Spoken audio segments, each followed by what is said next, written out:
à présent derrière moi ces deux bâtiments sur la place de la Concorde et sur votre gauche vous pouvez voir ce qui est aujourd'hui l'actuel hôtel du Crillon qui avant était un hôtel particulier propriété de la comtesse de Coislin. C'est dans ce même hôtel particulier qu'en 1778, le 4 février très exactement, fut signé un traité entre la France et les États-Unis qui reconnaissait l'indépendance officielle des États-Unis.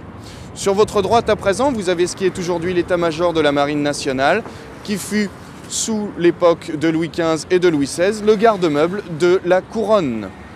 Entre ces deux bâtiments, vous avez l'église de la Madeleine, là aussi voulue par Jacques-Ange Gabriel. Pourquoi? Puisqu'il voulait à l'origine faire de ces deux bâtiments un unique bâtiment, comme un peu un rideau de scène dans une salle de théâtre. Or, il s'est avéré que si ces deux bâtiments étaient complètement clos, eh bien personne ne pourrait apercevoir la statue du roi au centre de la place. C'est pour cela qu'il s'est décidé à percer cette rue, qui est aujourd'hui la rue Royale, après avoir été la rue de la Révolution, par laquelle, d'ailleurs, Louis XVI, avant de se faire guillotiner place de la Concorde, eh bien, est passé. L'église de la Madeleine, donc, vient en perspective fermer ces deux bâtiments, tout en laissant cette rue Royale ouverte à la vue de tout le monde.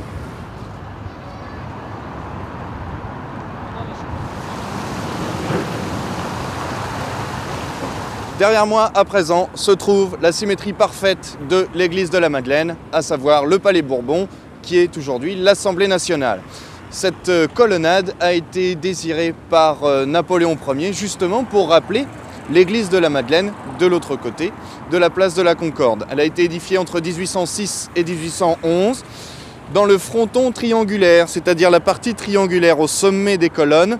Napoléon s'y était représenté à cheval, offrant au corps législatif les drapeaux pris à l'ennemi lors de sa victoire d'Austerlitz en 1804. Lors de la Restauration, c'est-à-dire sous le règne de Louis XVIII, un des frères de Louis XVI, eh bien ces sculptures dans ce même fronton ont été martelées pour être remplacées par une scène magnifiant la charte constitutionnelle offerte aux Français.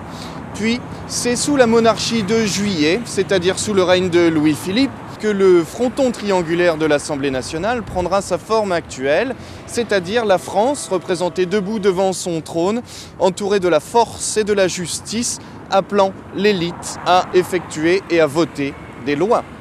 Si vous voulez me retrouver dans d'autres visites, eh bien je vous engage à aller sur mon site internet www.unamiaparis.fr et j'aurai la joie de vous faire découvrir bien d'autres histoires sur cette belle ville de Paris.